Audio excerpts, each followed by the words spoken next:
спортын шигшээ байгаас анхлан оролцож байсан нэг гишүүн байгаа. Энэ онд Монголын Сумокон холбооны түүхтэй ойлгож байгаа.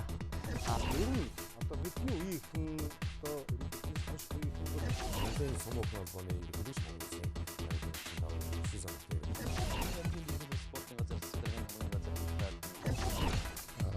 Чиний албан спорт орны спорт амжилтууд одоо Саяны спортын холбоо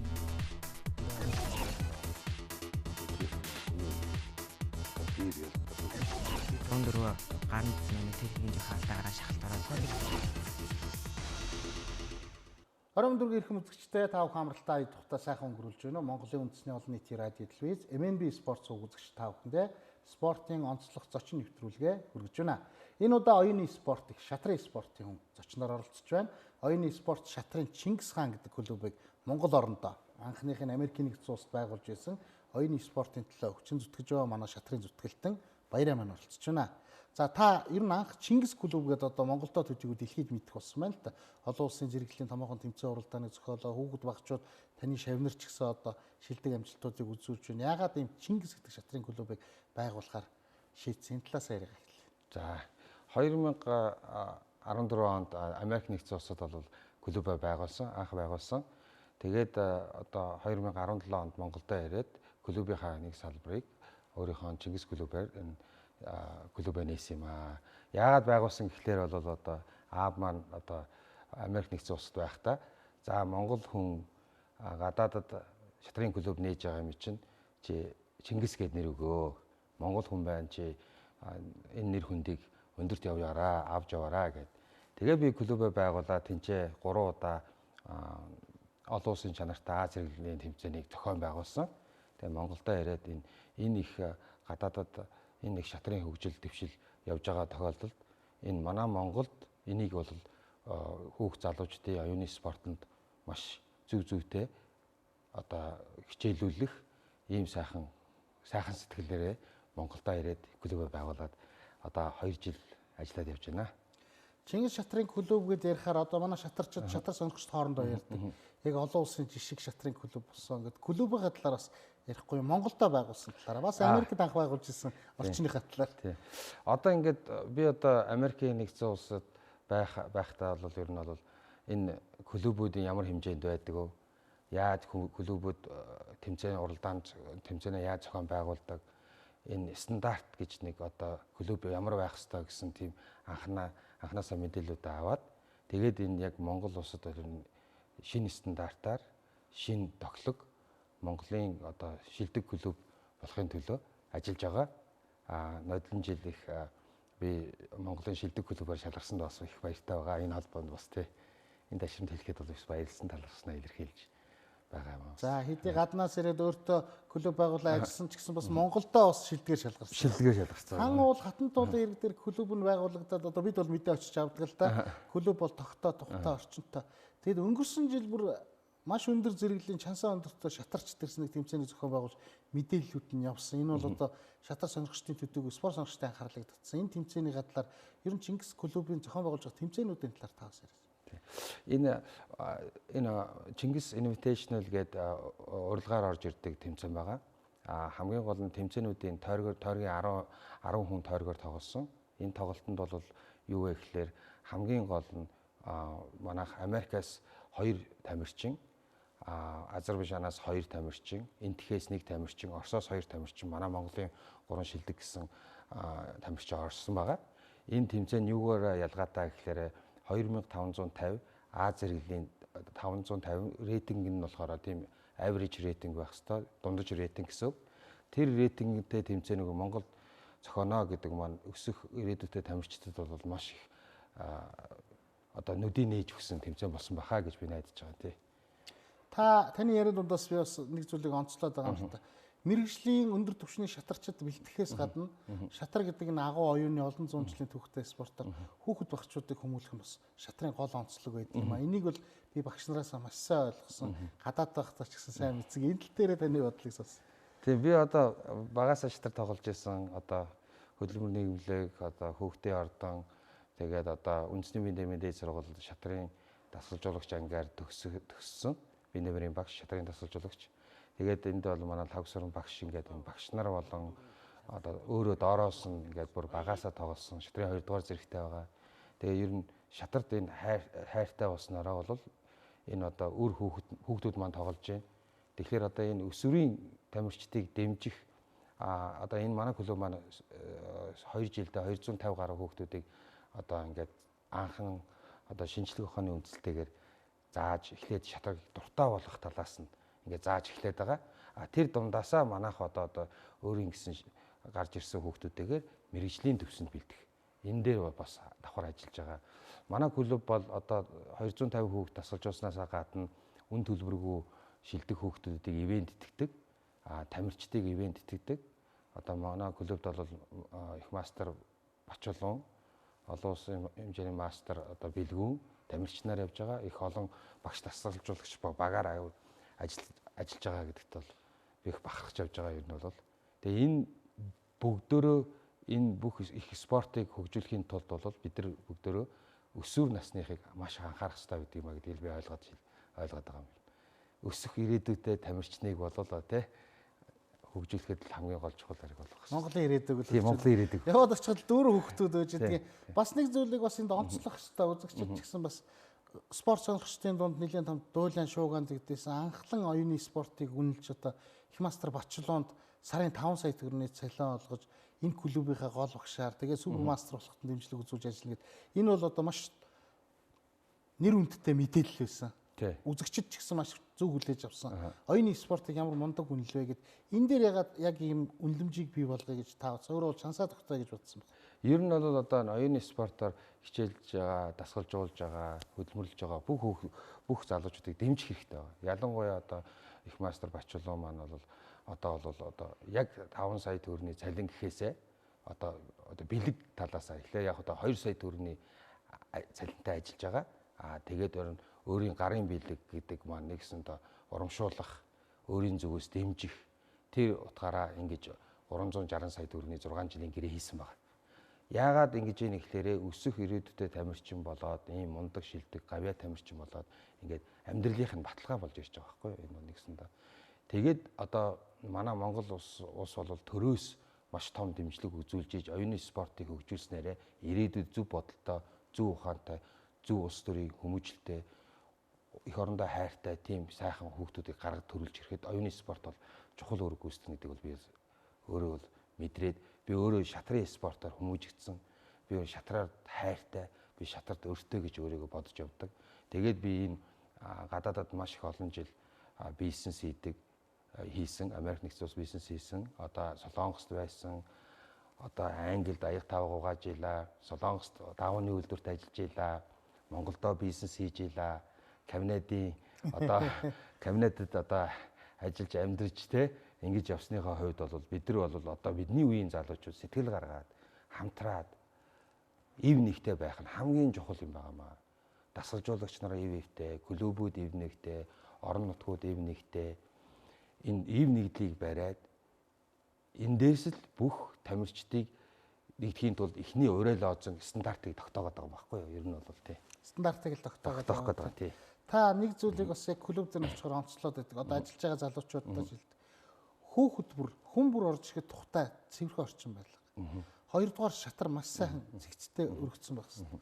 Энэ оюуны спорт гэхээсээ гадна хүний хүмүүжлийн гол үзүүлэлтгээд дандаа ярьж идэг. Би сонсчоод асууад байгаа шүү. Энэ талаараа бас та яг шатраар ямар хүмүүжлийг авч яаж хүмүүжүүл Монгол улсад хэрэгтэй вэ гэдэг талаас нь та хөргүүрээтэй ярьж.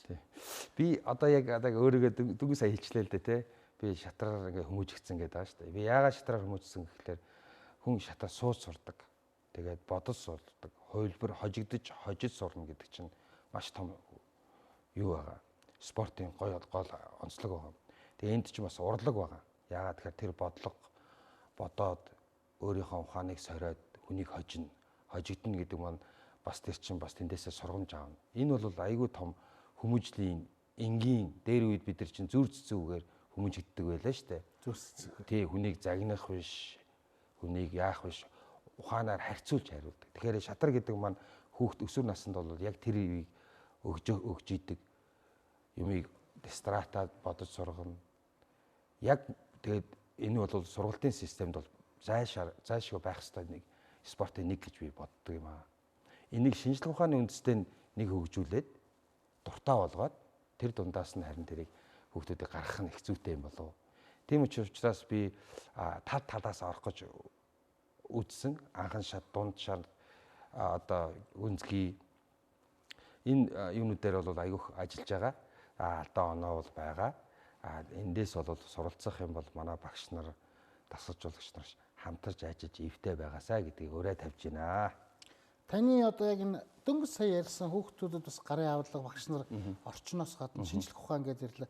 Таны бас яг хэрэгжилж байгаа номуудыг Монголын үндэсний олон нийтийн радио телевиз MNB спортсыг оюуны хөтөлбөрийг дэмжих хүрээнд бас таны та өөрөө номоо өгөөд ном бол хамгийн үнэтэй зүйл шүү дээ. Ингээд бид яг нэвтрүүлгээр оюуны спортыг дэмжих шатрын шууд нэвтрүүлгээр хүүхэд багчуудад өгөхөд энэ бас үзэхэд сонирхолтой тий шатрыг сурахад сонирхолтой гэдэг таны нөгөө гол хүүхдийг эхлээд өөртөө шатар дуртай болгох гэж харагдаад байна. Энэ сурах хүчгүүд одоо ямар журмаар олдож байна. Та Америкийн нэгдсэн улсад байхдаа бас шатрын талаар маш том судалгаа хийсэн. Эннийхээ талаар үзэгчтэй сонирхолтой. Америк нэгдсэн улсад би одоо манай хүүхд бол шатарчин дэд мастер, олон улсын шатрын холбооны дэд мастер чингүнг байгаа. Тэгээ энэ юу вэ гэхээр би өөрөө шатрын дасгалжуулагч мөрөдөө төгсчихсөн улаасаа тий. Шатар тайртай. Тэгээ бизнес хийж аваад манай хүү одоо 2 настай, 3 настай анх тэмцээнд ороод явсан. Тэгээд хамгийн гол нь энд ийм байгаа. 300 гаруй тэмцээнээр Америкийн бүх хотуудаар тэмцээн уралдаанд явсан байна. Ганцхан Америк гэхээр ерөөсөө Америк дотор бол маш олон орны улсууд тоглодог. Дандаа цагаач энтхэг тий Орос, Хятад энэ Азийн орнуудын бүх орнуудын бүх орнууд ч одоо Америкийн бүх шатрыг одоо аваа явж байгаа шүү дээ өсвөрийн шатрчдыг. Тэгэхээр эндээс одоо маш их юу яах хэрэгтэй. Эндээс бид нар аюул суралцах хэрэгтэй юм их байсан. Тэгээд би одоо өөрийнхөө хүүхдэд одоо ном гэхээрээ зөвхөн одоо номыг яаж ашиглах вэ? Дээр нь зурдаг, жоохон насанд нь тааруулж номыг хэрэглээ болох хэрэгтэй. Бас тийм учраас хэрэгжилж болдог. Тэгээд тэрийг эзэмшиж ухааны эзэмших чаддаг шиг тэр номыг ашиглах хэрэгтэй гэж бодоод тийм энгийн шатар болгоод хүүхдүүдийг ингээд суулгаад ингээд бүр ингээд залхааж болохгүй те бас энэ чинь босон босж байгаа бодлого боджуулна шатрыг заавал нүүдэл заахаасаа илүү ер нь бол бас уран цэцэн өгнүүдийг орлуулж нүүдлөө тайлбарладаг учраас энэ ер нь бас шатарт бол хэрэгтэй юм айгүй их байдаг байхгүй юу. Тэгэхээр энэ өсвөрийн тамирчдыг яаж хөгжүүлэх энэ дээр маш том бүр бүтэц зохион байгуулалт дүрм гаргаж ирж багцалж хийх ёстой юм байна. Зөвхөн одоо ганцхан миний яриа биш. Миний энэ богинохон хугацаанд бол ийм маш том асуултыг хариулахад бас их хэцүү байгаа. Тэгэхдээ энд бол ер нь бол дүрм журмын айтайхан гаргаж өгөөд яг системтэй бүх сургуулиуд хоёр талаас нь шинжлэх ухааны талаас нь спортынх нь мэргэжлийн талаас нь хөгжүүлчихэд бол аяндаа яваад байна тий. Аяндаа дэшээ дэвшин. Шинжлэх ухаан шүү дээ. Ер нь бол шатрах хэрхэн болгоо оюуны спорт гэдэг бодож ижил юм хийн бодож ижил Монгол улс хөгжин, дэлхий хөгжин гэдэг. Таныг бас нэг өнцгөөс хараад байгаа. Эренгуутлаа шууд байшин дороод шатрын клуб байгуулаад байгаа хүн бол цөөхөн юуг нь нуух вэ? Монгол шатрын клубуд бас байгаа. Гэхдээ боломжоор хэцүү шүү дээ. Зарим жижиг сургууль ер нь ихэнх нь сургууль цэцэрлэг бараадсан. Одоо таны багтаа байсан хүүхдийн пенри ордон л яг албан ёсны пенри ордон дээр байх хэрэгтэй. Зарим хүн сэтгэлээрээ өөрөө түрээсэлцэн ч байж байгаа. Ингээд бодохоор тэр жишгийг тогтооно гэж та нэлээд бас хөрөнгө мөнгөний тал дээр асуудал гаргасан баг. Энийг бүр хараад л мэдэгддэг. Америкт бол бас квадрат метр нь үнэтэй байдаг. Монголд бол гайгүй туссан ингээ та өөрөө ярьж ирсэн. Сэтгэлдээ дуртай юм а хийсэндээ нэг талдаа байгаа. Нөгөө талдаа бас та хөрөнгө гаргасан. Тэгэхээр энэ дээр бас үзэгчид сонирхож байгаа л да. Гинт ирээл ингээ шатрын гоё клуб байгуулахгүй шүү дээ. Цаана учраа байгаа. Энэ ерөөсөө клуб байгуулах юм миний ганц үндсэн зорилго нь ер нь бол Монгол хүн ихийг мөрөөдөх хэрэгтэй юм байна. Том их мөрөөдөх. Би одоо Чингис хаанаараа авгуулсан клуб байгуулж та. Тэгэхээр бид нар бол одоо Монголд хийгдээгүй юмнуудыг эхлээд хийж эхлэе гэж бодоод тэмцэнээс эхэлсэн. Тэгээд ер нь бол Чингис гэдэг клуб маань яагаад байгуулсан гэхээр Монгол хүн чинь бол дэлхийн талыг эзэлж исэн мундаг ард том шүү дээ. Тэгэхээр яагаад шатрын талбай дээр манайх дэлхийг эзэж болохгүй гэж. Тэгэхээр бид нар дэлхийн аврах миний мөрөөдөл бол дэлхийн аврах төрүүлэх гэсэн мөрөөдөл байгаа. Төрүүлээ. Тий. Тэгэхээр Монгол улс маань өнөөдөр тэр юмыг өнөөдөр бид нар эв нэгтэйгээр дэвэн дэлхийд эв нэгтэйгээр нэгдэж ижил энэ дэлхийн авраг төрдөг болохоос зөвхөн Монголдоо бас ажиллаад хэрэг байхгүй гадаад харилцааг авчрах хэрэгтэй. Тийм учраас би гадаадын тас тэмцээний хийдэг ч учиртай. Би өөрөө тэр тэмцээнүүдийг зохиогоод 4 удаагийн олон улсын чанартай тэмцээн явахад 50 гаруй их мастеруудтай дотн холбоотой. Тэгээ тэр холбоотой их мастеруудын дунд нь болохоор хамгийн гол нь тэднээс EQ, IQ маш сайн байдаг. Өнөөдөр IQ-гээс гадна EQ нь илүү хөгждөг учраас өнөөдөр бас тэр тал дээр бас шатрын спортын зарим асуудал дээр бол спортоор хичээлэх, давхар хичээлэх хэрэгтэй байхгүй юу? Ер нь бол хүний эрүүл мэнд чинь хамгийн чухал шүү дээ. Тэрнтэй адилхан одоо оюуны эрүүл мэнд бол одоо шатар ихэдтэй адилхан спорт бас чухал үежиж давхар хөгжих хэрэгтэй юм байна. Манайх тэгээд манай Монгол бол хөгжих бүрэн болцоо гэдэгт би итгээд сэтгэл дүүрэн хурж ирээд клубээ байгуулна. Клуб байгуулна бол амаргүй даваа байсан. Энэ бол ойролцоогоор $500,000 худалдаж авсан. River Garden-д хөрөнгө оруулалт хийсэн. Энэ юу гэсэн үг вэ гэхээр миний шатарт ямар өртөө, ямар сэтгэл гаргаж байгааг илэрхийлэх юм аа. Энэ бол тэр баргийн хүмүүс одоо би одоо өөрийнхөө хөдөлмөрөөрөө англи хэл мэдэхгүй Америкт очиод ажил хөдөлмөр хийгээд ингээд цуглуулж ирээд энэ сэтгэлээ их спортонд зориулъя гэсэн шийдвэр байсан юм аа. Эндийг бол ийм гоё асуултанд их баярлж байна. Би өөрөө гадарлаад байна л да. Манай хэдий ч одоо яг ажилчны орон 1900 комбинат цагаан хаалганы богдын музей орчмын хөгжүүд би өөрөө хөлбөмбөг тоглодог. Та яг шатар гэж багтаа явуулдаг. Одоо би бодоод их үт түмэнгээд агуу шатарчин байлаа. Одоо жигээ багш гэдэг л мэгүрсэр багш гэдэг энэ хэдийн мөрөөдөл эцсийн эцэст юу байсан бэ? Анатолий Бек Карпов шиг Монгол дэлхийн аврагтай болох л байна. Биш удаа Анат шиг. Одоо та яг багш нарын хойчвыг залгамжлаад ингээд явж байгаа. Маш том мөрөөдөлтөй зорилготой явж байгаа болохоор би бас баярлаад байгаа байхгүй. Баг багаар л явж шүү дээ. Туулын хойдол төссөн улсууд нэг нь шатар нэг нь хөлбөмбөг гэдээ хариаж байгаа бол баярлаад байгаа. Тэгээ нэг том зүйлийг бас би ажиглаад байгаа. Та дөнгөж үгэндээ цухуулглаа. Гадаад харилцаа дэлхийд гарц. Энийг та бас яг яаж харж үзэж байна? Энэ гадаад харилцаанд бол айгүй тийм юу байх хэрэгтэй болгоомжтой. Манайх айгүй боломж байдаг байхгүй юу? Яа тэгэхээр Монгол руу ирье гэсэн том их маструуд одоо маш том одоо хөрөнгө оруулалт орж ирэх бүрэн болцоотой. Бид нар эхлээд мөнгө асуухаасаа эхлээд Монгол орноо үзүүлээд уламжлалт ёсоо танилцуулаад эхлээд хэдээсийг татаж ирж гадаадас хөрөнгө оруулалт дэмжлэг авна. Одоо жишээлбэл тэр их 50 их мастертаа би ингээд өдөр болгон тэмцээн зохиохоор 10 өдөр зохиолоо гэж бодоход би гэртээ хоолдог. Өөрийнхөө гарын хооллоор хоолдог, ярилцдаг. Тэгэхээр чин 5-аас 10 өдөр би тэдний сэтгэл зүрхэнд нь орно, мэдэрнэ, ямар хүн байх ёстой гэдгийг мэдэрнэ. Тэгэхээр энэ гадаад харилцаанаас асар их юм сурна. Тэгэхээр энийг Монголдо авчрахын тулд эхлээд бид нар одоо маш их мастеруудыг өрөх хэрэгтэй. Ерөөсөө ямар ч их хөрөнгө бараг зарахгүйгээр Улаанбаатар Монгол орныг үзье гэсэн их мастер ихвээ эхлээд алхамаар юм хийх хэрэгтэй. За нэгдүгээр алхам тэр юм. За хоёрдугаар алхам юу хөө гэхээр олон улсын шатрын холбоотойгоо нэгт хамтран ажиллах хэрэгтэй. Гадаад залуучуудыг дасгалжуулагчдын систем болон одоо шүүгчдийг дэмжиж урамшуулж гадаад руу тэмцээн уралдаанд нь зөв зохистой явуулах хэрэгтэй. Хойч юугээ дасгалжуулалтын системийг орон нутагта гэрээ хийж яагаад дасгалжуулагч нарыг явуулах хэрэгтэй. Багш нарыг бэлдэх хэрэгтэй. Тэгчгээд дараа нь бид нар бүх юмар шатаар ахна гэсэн. Тэр шатаа бол ганцхан миний шийдвэр биш, миний мөрөөдөл дотор ярьж байгаа учраас бид нар багаараа, клубаараа, найз нөхдөөрөө, дасгалжуулагч, тамирчин бүгд нийлэх хэрэгтэй байхгүй. Ивийг барих л хэрэгтэй. Энэ өрөөсөө миний мөрөөдөл ерөөсөө.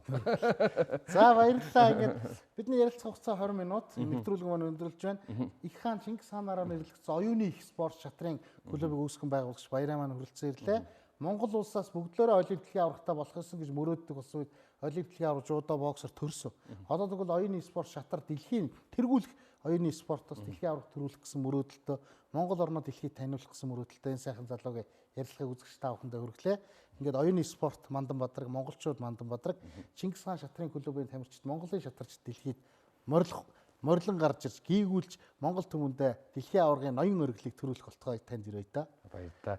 Энэ нэвтрүүлэгт ингээд хүрэлцэн дуудаж ирсэнд маш их баяртай байна. Баярлалаа. Танай ажлын амжилт хүсье. За баярлалаа. Шатар гэдэг бол баг юм байна. Ганцаараа тоглодог юм байна. Оюуны спорт Мандан Бадраг, монголчууд Мандан Бадраг. Баярлалаа. Баяртай.